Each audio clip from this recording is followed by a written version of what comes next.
ഇറാനും യു എസുമായുള്ള സംഘട്ടനത്തിൽ എന്തുകൊണ്ടാണ് അയൽ രാജ്യങ്ങളെ ഇറാൻ ആക്രമിക്കുന്നത്? ഇക്കാര്യത്തിൽ ഇറാൻ പലപ്പോഴും നിലപാട് വ്യക്തമാക്കിയതാണ്. ഞങ്ങൾ GCC രാഷ്ട്രങ്ങളെ ഒരിക്കലും ആക്രമിക്കുന്നില്ല, അവരെ ലക്ഷ്യമിടുകയും ചെയ്യുന്നില്ല. ഞങ്ങളുടെ രാജ്യത്തിനെതിരെ നടത്തുന്ന ആക്രമണം 2000 കിലോമീറ്ററുകൾക്കപ്പുറത്ത് നിന്നല്ല, ഈ റീജിയനിൽ നിന്നാണ് ആക്രമണങ്ങൾ നടക്കുന്നത്. യുദ്ധത്തിനിടയിൽ 3 F-15 വിമാനങ്ങൾ അബദ്ധത്തിൽ തകർക്കപ്പെട്ടു എന്നാണ് കുവൈറ്റും അമേരിക്കയും പറയുന്നത്. എന്നാൽ കുവൈറ്റിൻ്റെ വ്യോമപരിധിയിൽ അമേരിക്കയുടെ F-15 എന്താണ് ജോലി?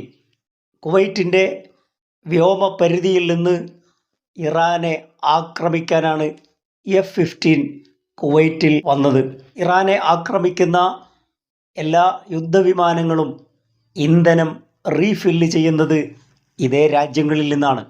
ഞങ്ങൾ ആക്രമിക്കുന്നത് GCC രാജ്യങ്ങളെയല്ല, ശത്രുരാജ്യത്തിൻ്റെ താവളങ്ങളെ മാത്രമാണ് ഞങ്ങൾ ലക്ഷ്യമിടുന്നത്.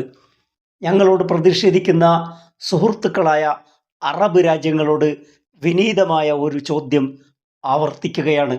യുദ്ധം തുടങ്ങിയ സയണിസ്റ്റുകളോടും അമേരിക്കയോടും എന്തുകൊണ്ടാണ് നിങ്ങൾ യുദ്ധം നിർത്താൻ ആവശ്യപ്പെടാത്തത്?